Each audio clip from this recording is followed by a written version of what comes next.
If you're looking for the best beef to cook at home, you don't have to look very far because there's plenty of options raised right here in Georgia. My name's Chef Nick Leahy of Nick's West Side, and today we're going to be working with Chattel Farms Angus beef. Chattel Farms is sustainably raised from pasture to plate. And today we're going to be using the Sierra steak to make a pan-seared steak with a tomatillo salsa verde. So the first thing we're going to do is marinate our meat. With the Sierra steak, it's fairly lean meat and it has a really large grain to it. When you're cooking it, you either want to cook it really high, hot and fast, or cook it low and slow. If you try to do it in the middle, you're going to end up with a fairly tough cut. So the first thing we're going to do is marinate. Some nice fresh chopped cilantro and oregano. We've got some sliced serrano pepper and Fresno pepper here. Obviously you can put as much in or as little as you want. And then we have a little bit of chopped garlic. Make sure you have a good quality olive oil, zest of a lemon.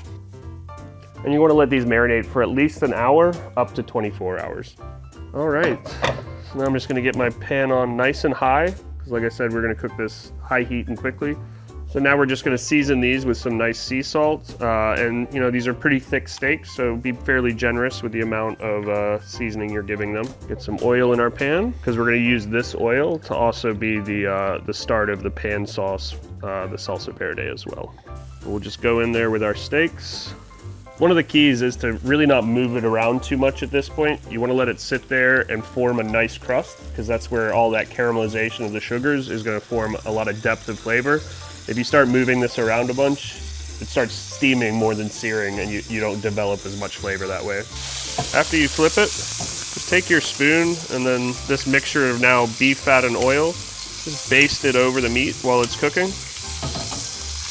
What we're gonna do now is take our beef, and probably the most important step of all is to rest it for like 5 to 10 minutes to let those juices settle in the meat. We're gonna turn our heat down just a little bit. And we're gonna go in with our tomatillos. If you can't find them in your store, you can certainly substitute green tomatoes for this step. And we're gonna go ahead in with our chilies as well now. We're not gonna put our garlic in yet, because we're still gonna be doing high heat cooking for a second, and we don't wanna have the garlic scorch on us, because it'll become very bitter tasting and kind of acrid. Deglaze with a little rice wine vinegar now.